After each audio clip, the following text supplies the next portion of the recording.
पहले की बात है, एक छोटा सा कस्बा था जहाँ तंग गलियों के बीच एक पुराना घर खड़ा था। उसी घर में रहती थी कमला और उसका बेटा राहुल।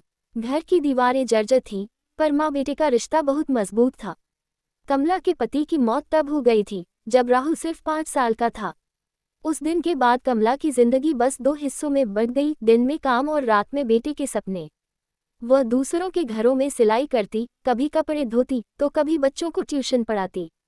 हाथों की सुई जैसे उसके दर्द को जानती थी, फिर भी रुकती नहीं थी। राहुल बचपन से ही शरारती नहीं, बल्कि बहुत चुप सा लड़का था। स्कूल से लौटकर माँ के पास बैठ जाता और पूछता, माँ, आज ज्यादा थक गई क्या? कमला हंसकर कहती, नहीं रे माँ, कभी नहीं थकती। पर सच ये था कि वह हर दिन थोड़ा थोड़ा टूटती जा रही थी। राहुल पढ़ाई में अच्छा था, पर उसे खेलों का भी बहुत शौक था।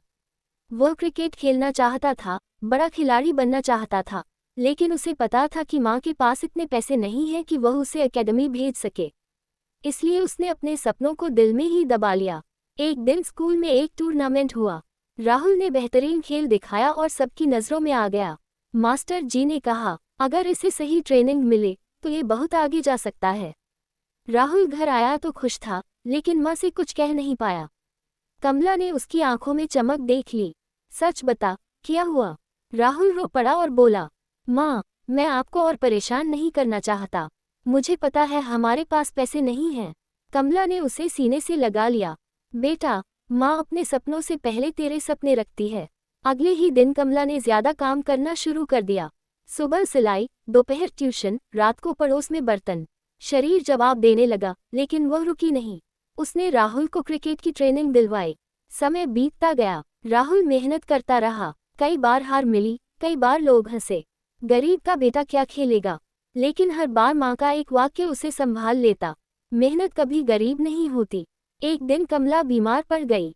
डॉक्टर ने आराम करने को कहा। राहुल डर गया। माँ, अब मैं खेल छोड़ दूंगा। कमला ने कमजोर आवाज में कहा, अगर तू रुका तो मेरी सारी मेहनत बेकार हो जाएगी। राहुल ने उस दिन कसम खा ली। सालों बाद वही राहुल एक बड़ा खिलाड़ी बना। उसका नाम अखबारों में छपने लगा। पहला पुरस्कार मिला तो उसने मंच पर कहा, ये ट्रॉफी मेरी माँ की है, जिसने अपने सपने बेचकर मेरे सपने खरीदे। आज भी उस पुराने घर की दीवारें वैसी ही हैं, लेकिन अब वहाँ गरीबी नहीं, बल्कि गर्व रहता है। कमला जब बेटे को खेलते देखती है तो आंखों में आंसू होते हैं, दर्द के नहीं, सुकून के। क्योंकि माँ जानती है, बेटे की जीत ही माँ की सबसे बड़ी कमाई होती है।